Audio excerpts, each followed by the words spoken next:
जय श्री राम। नमस्ते बच्चों आज हम प्रश्नावली 1.2 का अध्ययन करेंगे। उससे पहले हम परिमेय संख्या और अपरिमेय संख्या को एक बार फिर समझते हैं और प्रमेय 1.2 का भी हम अध्ययन करेंगे।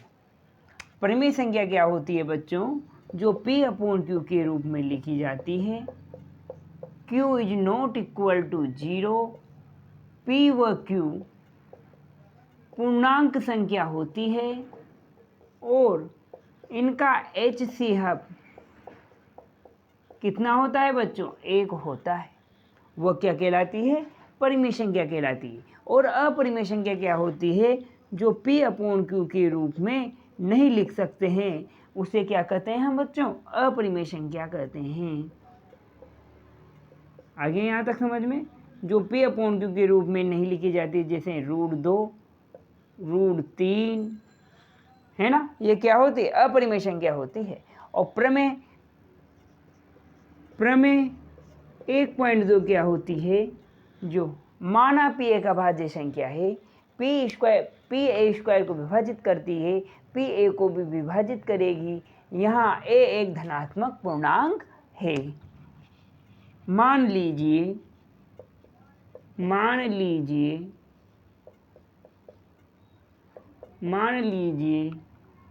P एक माना P एक भाज्य संख्या है, P एक अभाज्य संख्या है। माना P एक अभाज्य संख्या है, PA² को विभाजित करती है, तो PA को भी विभाजित करेगी, जहाँ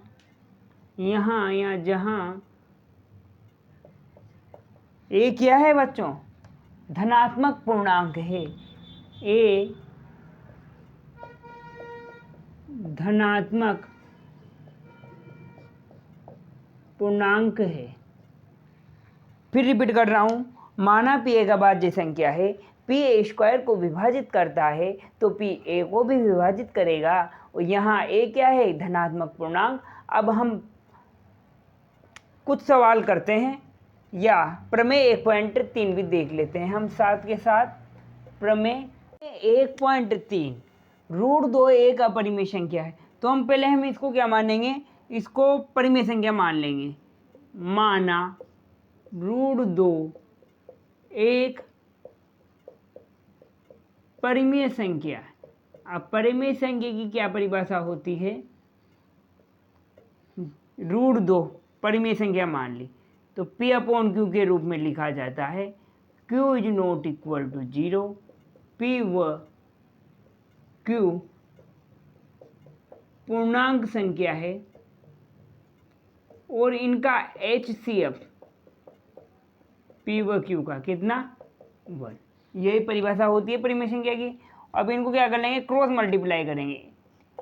इसको तो इससे गुणा कर लेंगे, इसको इससे गुणा कर लेंगे, तो √2 Q आ गया और P को 1 से करेंगे तो P आ गया। अब दोनों पक्षों में गुणा करेंगे,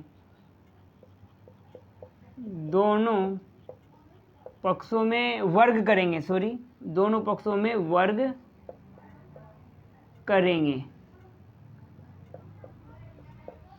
तो Q का तो Q², √2 का 2 और P का P²।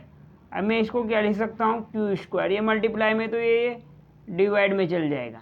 तो हमें प्रमेय 1.2 का अध्ययन किया था कि माना P एक अभाज्य संख्या है, PA² को विभाजित करता है, तो PA को भी विभाजित करेगा। तो प्रमेय 1.2 से क्या लिख सकता हूँ मैं? 2 A² को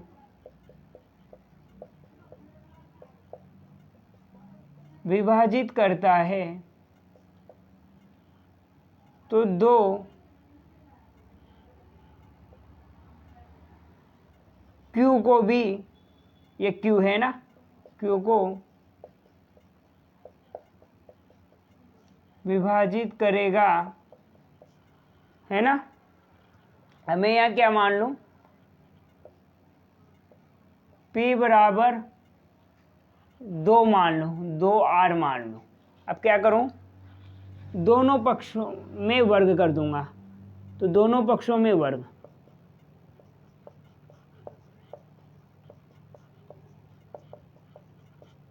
तो ये इसका P² हो गया, और 2R का 2 का 4, R का R² हो गया। ठीक है, अब ये तो मैंने मान ली समीकरण नंबर 1, ये मान लिया मैंने समीकरण नंबर 2।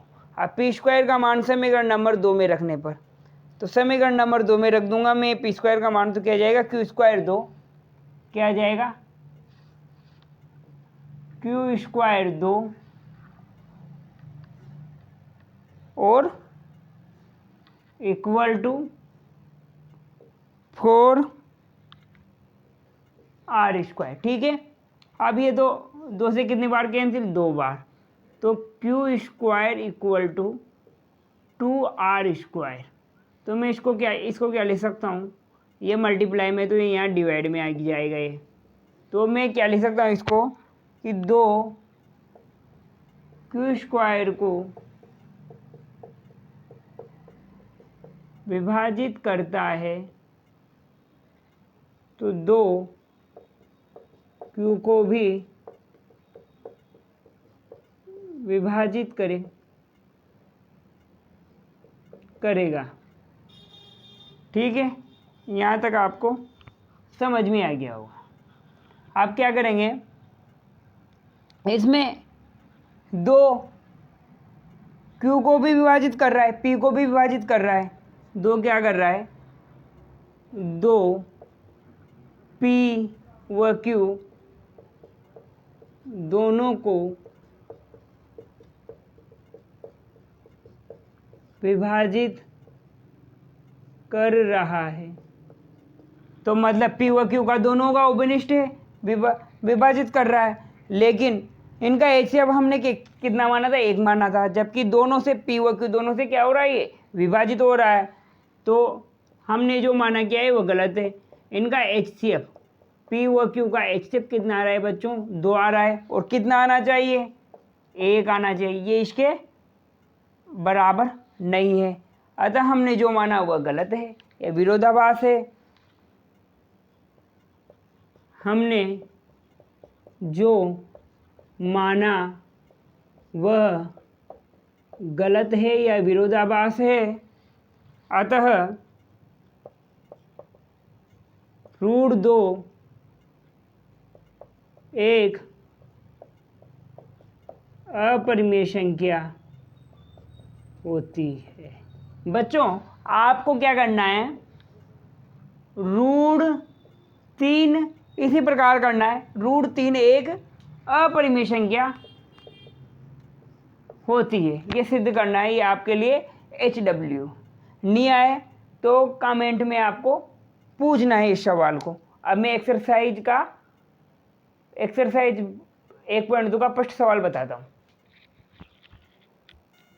सॉरी, यहाँ पर ने क्या लिख लिया था, यहाँ ये तो P² को कर रहा है ना यहाँ विभाजित, तो यहाँ क्या आएगा बच्चों, ये P² को कर रहा है ये विभाजित, 2 P² को विभाजित करता है, 2 P को भी विभाजित करेगा। अब मैं यहाँ उदाहरण नंबर तो आप करना है आपको। अब मैं एक्सरसाइज 1.2 का क्वेश्चन नंबर फर्स्ट बताता हूँ। इसमें क्या है, हमें सिद्ध करना है कि √5 एक अपरिमेय संख्या है ना। तो इसको करते हैं अपन। हमें सिद्ध करना है कि √5 क्या है, एक अपरिमेय संख्या है। तो हम मान लेंगे, जैसे अपन ने उदाहरण किया था ना अभी, तो माना √5 एक परिमेय संख्या है।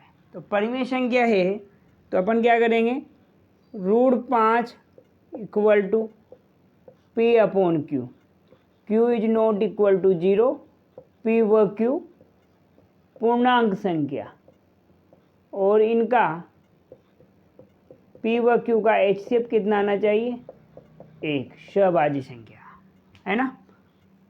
तो इनको क्रॉस मल्टीप्लाई कर देंगे, इसको इससे करेंगे तो कितना हो जाएगा ये, P बराबर Q रूट 5। अब दोनों पक्षों में वर्ग, दोनों पक्षों में वर्ग, तो P का तो कितना हो जाएगा बच्चों, P², Q का Q² और रूट 5 का 5 हो जाएगा। ठीक है, अब क्या करेंगे, इनमें दोनों पक्षों में कर दिया अपन ने। अब क्या करेंगे, अब प्रमेय PA² को विभाजित करता है तो PA को भी विभाजित करेगा, है ना, प्रमेय 1.2 से, प्रमेय 1.2 से। अब इसको, या फिर मैं इसको ऐसे लिख सकता हूँ, 5 कहाँ जाएगा, यहाँ मल्टीप्लाई में है तो डिवाइड में, तो 5 P² को विभाजित करता है तो क्या होगा, 5 P को भी विभाजित करेगा। अब क्या करेंगे अपन, P बराबर कितना मान लेंगे, 5R, रूट 2 में क्या माना था, 2R, रूट 3 में क्या मानेंगे, यहाँ P बराबर 3R, ऐसे मान लेंगे, है ना। तो क्या करेंगे, अब इसको क्या करूँगा, मैं दोनों पक्षों में वर्ग कर दूंगा, दोनों पक्षों में वर्ग करने पर ये तो P² हो गया, 5 का स्क्वायर 25, R का स्क्वायर कितना, R²। अब देखो, ये समीकरण नंबर 1 ले ली और ये समीकरण नंबर 2 ले ली। अब यहाँ P² का मान इसमें रख देंगे, Q² 5 इसमें, तो P² का मान कितना है, Q² 5 इक्वल टू 25 R²। अब ये 5 से कितनी बार कट जाएगा, 25 5 बार, तो Q² कितना आ गया बेटा 5 R² आ गया। अब क्या करेंगे, ये मल्टीप्लाई में है तो ये डिवाइड में चला जाएगा ये, और फिर ऐसे लिख दूंगा मैं कि 5 Q² को विभाजित करता है, 5 Q² को विभाजित करता है तो 5 Q को भी क्या करेगा, विभाजित करेगा।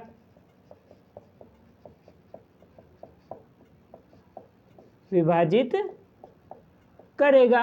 अब क्या है देखो, 5 Q को भी विभाजित कर रहा है और P को भी विभाजित कर रहा है ना। 5 P व Q दोनों को विभाजित कर रहा है, और हमने क्या माना था, इनका HCF कितना है, 1, जबकि कितना आ रहा है दोनों, P का भी 5 से विभाजित हो रहा है, Q भी 5 से विभाजित हो रहा है, तो हमने जो माना हुआ क्या है, गलत है। अतः इनका हाईएस्ट कॉमन फैक्टर कितना आ रहा है, दोनों का 5 आ रहा है, और कितना आना चाहिए, 1, है ना, जो इसके बराबर नहीं है। हमने जो माना हुआ गलत है, P व Q 5 से विभाजित है ना। तो क्या करेंगे, हमने जो माना वह गलत है या विरोधाभास है,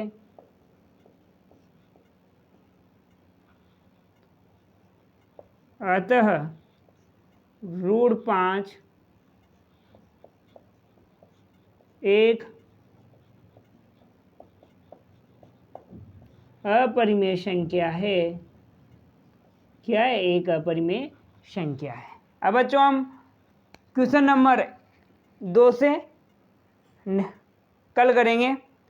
आपको अगर ये वीडियो अच्छा लगा हो तो वीडियो को लाइक कीजिए, श्री रामेश्वर ज्ञान ज्योति यूट्यूब चैनल को सब्सक्राइब कीजिए, और ये वीडियो अपने मित्रों तक भी शेयर कीजिए। धन्यवाद। राधे राधे।